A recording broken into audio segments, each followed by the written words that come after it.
Dúvida de um seguidor que eu fiquei de fazer um vídeo para respondê-la, né? Então ela me mandou da seguinte forma: doutora, poderia falar mais sobre a resistência de alguns pacientes ao tratamento para ansiedade e depressão?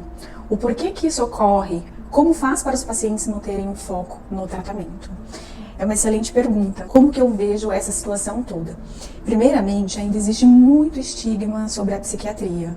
Então, quando a gente fala que vai num psiquiatra, a primeira coisa que a gente ouve e o que eu escuto do paciente também é que psiquiatra é coisa de doido.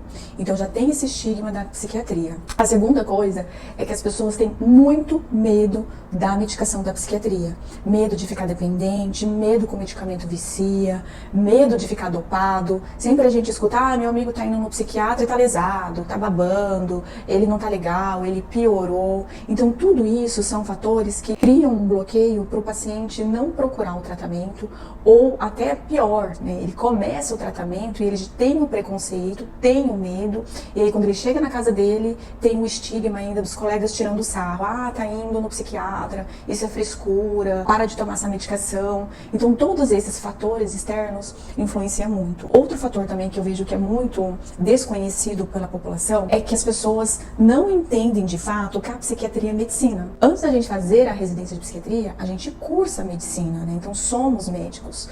E o porquê que eu sempre falo isso para os meus pacientes? Para eles entenderem que as emoções, elas vêm de algum lugar. Então as emoções, elas vêm da questão cerebral. Então para a gente poder tratar uma pessoa, a gente precisa mexer com os mecanismos cerebrais, que são os neurotransmissores, que é onde os medicamentos vão atuar. Como as pessoas acham que as emoções muitas vezes são apenas frescura, então aquilo não tem tratamento.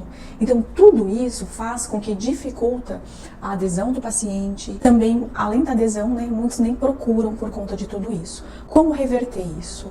Ter um bom vínculo, né, entre médico e paciente, a gente explicar bem certinho, fazer a nossa parte e explicar ao paciente que a medicação é necessária para regular a química cerebral, que as outras medidas também são importantes, né, como alimentação, atividade física, o meio que ele vive, porque não adianta nada também eu vir apenas com a medicação e o paciente não fazer nada do que a gente propõe de medidas alternativas, ficar naquele meio que às vezes é o maior gatilho de, por exemplo, ele estar com uma ansiedade ou depressão.